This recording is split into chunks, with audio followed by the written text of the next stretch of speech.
नमस्कार, आप देख रहे हैं फर्स्ट बिहार झारखंड। बिहार में लगातार क्राइम के मामले बढ़ रहे हैं, वो चाहे प्रॉपर्टी ऑफेंस हो या फिर छोटी मोटी लड़ाई झगड़ा, आपसी विवाद या फिर ज़मीन का कोई मामला हो। लगातार जो है मामले बढ़ रहे हैं, आपसी रंजिश या फिर और भी कई मामले जो हैं बिहार में कई मामले सामने निकल कर आते हैं। और जब मामला बड़ा रूप ले लेता है तो और भी विकराल हो जाता है, और जब खबरें छपती हैं लोगों में जो है निराशा, हताशा और डर का माहौल होता है। लेकिन उसके पहले जो है उसके रोकथाम की जो व्यवस्था की जाती है, जो प्रिवेंशन की व्यवस्था की जाती है, क्राइम ना हो उसके पहले जो उसका जो ट्रिगर होता है उसको हम रोकने की कोशिश किस तरीके से करते हैं, इस पर ये बातें जो महत्वपूर्ण हो जाती हैं। इसी क्रम में बिहार के डीजीपी ने एक घोषणा कर दी है। डीजीपी ने कहा कि अब जो है हर एक पंचायत में हम एक नोडल ऑफिसर को, यानी कि थाने से किसी एक अधिकारी को पंचायत में उसको तैनाती करेंगे। और पंचायत में तैनाती का मतलब है कि अब वो समन्वय देखेंगे, जो ग्राम पंचायत और कचहरी के जो प्रतिनिधि हैं, मुखिया हैं, सरपंच हैं, वार्ड सदस्य हैं, उनके साथ कोऑर्डिनेशन करके, और जो मामले छोटे मोटे जो मामले आप देखते होंगे कि बिहार से कई मामले सामने निकल कर आते हैं। छोटे मोटे जो मामले हैं वो थाने में जाते हैं और थानों का चक्कर लोगों को लगाना पड़ता है। पुलिस को भी जो है परेशानी होती है इससे, क्योंकि अगर पुलिस बड़े मामले को छोड़कर छोटे मोटे मामले में ही अगर वो अपना रिसोर्सेज बर्बाद करेगी तो उनका टाइम भी, वक्त भी जाया होगा, और वो सही जो केस जिन पर न्याय होना चाहिए उस पर काम नहीं कर पाते हैं। लिहाजा जो छोटे मोटे मामले हैं, छिटपुट जो लड़ाई है, आपसी रंजिश, नाले नाली की या फिर किसी और भी छोटे मोटे जो विवाद है ज़मीन से संबंधित, जिसको हम बैठकर सुलझा सकते हैं। जो पंचायतों में अपने स्तर से लोग अगर बैठ जाएं, साथ में दो आपस के जो लोग हैं वो बैठ जाएं और एक कोई अधिकारी जो समन्वय कर रहा हो वो बैठ जाए, तो मामला तुरंत निपट सकता है। वो जो 5 मिनट का मामला निपटने वाला होता है वो 5 साल तक, 5 महीने तक चलता है। लिहाजा लोगों को कचहरी का चक्कर लगाना पड़ता है, पुलिस के भी रिसोर्सेज खराब होते हैं, बर्बाद होते हैं, और राज्य सरकार की जो है स्थिति, जो जिस तरीके से क्योंकि काम करने का तरीका होता है उस पर भी प्रभाव पड़ता है, लोड पड़ता है केस का, और लिहाजा लोगों को लास्ट में अंततः परेशानी झेलनी पड़ती है। तो आपको बता दें कि जिस तरीके से बिहार के डीजीपी विनय कुमार ने घोषणा की है, ये बहुत बड़ी घोषणा है, क्योंकि ये माना जा रहा था कि पंचायत स्तर से जब तक इसका निपटारा नहीं किया जाएगा, जो मामले उठते हैं, जो मामले पंचायत से निकल कर आते हैं छोटे मोटे घटनाओं के, उस पर कैसे रोक लगाया जाए, इस पर कोई काम नहीं हो पा रहा था। अब जो है नोडल अधिकारी जब तैनात होंगे वो समन्वय देखेंगे, और जिस तरीके से जहाँ जहाँ घटनाएं होती हैं उसको वो कहीं ना कहीं कोऑर्डिनेट करने में वो आगे थाने को भी रिपोर्ट जो है आगे बढ़ाएंगे, और आगे एसपी को भी वो आगे की जो कार्रवाई होगी वो उसको लेकर अपडेट करेंगे कि किस तरीके से जो है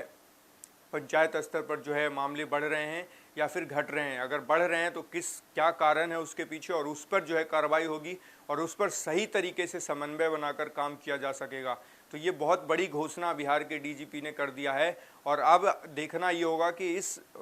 तरीके की घोषणा के बाद और जब तैनाती हो जाती है किसी पुलिस अधिकारी की पंचायत में, तो वहाँ पर भी देखना होगा कि अब काम में क्या बदलाव आता है, क्योंकि बस तैनाती ही कर देने से नहीं काम होने वाला है। तैनाती करने के बाद उसको ये भी देखना होगा कि इसमें काम कितने सही और प्रभावी ढंग से काम किए जा रहे हैं, क्योंकि पंचायत स्तर पर भी काफ़ी जो है कॉम्प्लेक्स मामले आते हैं। जिस तरीके से साठ-गांठ करके पंचायत जो प्रतिनिधि हैं पुलिस के साथ मिलकर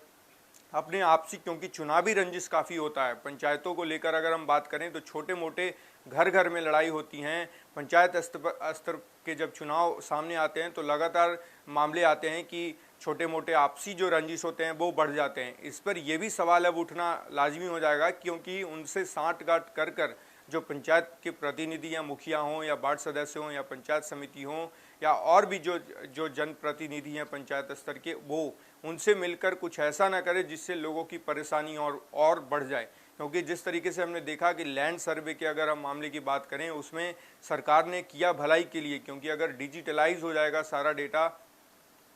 तो लोगों को इसमें फ़ायदा होगा, क्योंकि जब डेटा डिजिटलाइजेशन होता है तो उसमें फ़ायदा, क्योंकि डेटा सारा इकट्ठा हो जाता है और सारी चीज़ें, क्योंकि उसमें जो गड़बड़ी जो सामने आती हैं, जो भी फर्जीवाड़े सामने आते हैं वो कम हो जाते हैं। लेकिन इससे दिक्कत जो है बिहार के लोगों को उठाना पड़ा, बिहार के लोग परेशान हुए, आपसी जो रंजिश है वो बढ़ गई, आपस में ही लोग जो अपने ही घर के लोग हैं आपस में चाचा भतीजे और जो परिवार के लोग हैं उनमें लड़ाइयाँ जो है शुरू हो गई, क्योंकि जिस तरीके से विवाद बढ़ता है अपनी ज़मीन को लेकर, प्रॉपर्टी को लेकर, तो ये विवाद पंचायत स्तर से ही उठता है। अगर हम छोटे मोटे जितने भी जो विवाद हैं बिहार में अगर हम बात करें तो वो ज़मीन से ही जुड़ा सबसे ज़्यादा मामला है। और छोटे मोटे जो विवाद, छिटपुट जो घटनाएं होती हैं घर स्तर पे और जो ग्राम स्तर पे या फिर हम कहें तो अपने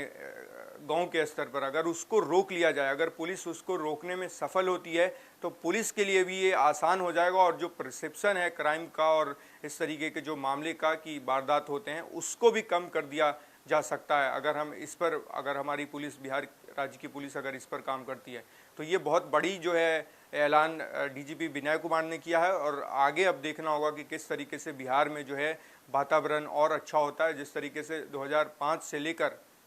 2011 तक काम हुआ, डीजीपी अभयानंद ने स्पीडी ट्रायल के माध्यम से लगातार उन्होंने मॉनिटरिंग की, थाना स्तर से लेकर एसपी स्तर से उन्होंने लगातार मॉनिटरिंग किया और स्पीडी ट्रायल के माध्यम से अपराधियों को सज़ा दिलाने में वो सफल हुए थे। लिहाजा क्राइम कंट्रोल हुआ था। और जिस तरीके से प्रिवेंशन की बात होती थी अभयानंद के समय में, उन्होंने वो सफलतापूर्वक करके दिखाया था। उसके बाद लगातार स्थितियां बिगड़ती गईं। अब ये देखना होगा कि कितने सफल हो पाते हैं बिहार के डीजीपी विनय कुमार। आप हमारे साथ लगातार बने रहिए और देखते रहिए फर्स्ट बिहार झारखंड। गोल, जहां 27 वर्षों के सफर में 17,000 से भी अधिक छात्रों ने डॉक्टर एवं इंजीनियर बनकर भरे सफलता की ऊंची उड़ान, जहां साधारण छात्र भी बिहार टॉपर्स बनकर बना रहे इतिहास। दूरदर्शी शिक्षाविद श्री बिपिन सिंह के मार्गदर्शन में मेडिकल एवं इंजीनियरिंग के लाखों छात्रों के लिए आशा की किरण के रूप में गोल, द रिजल्ट फैक्ट्री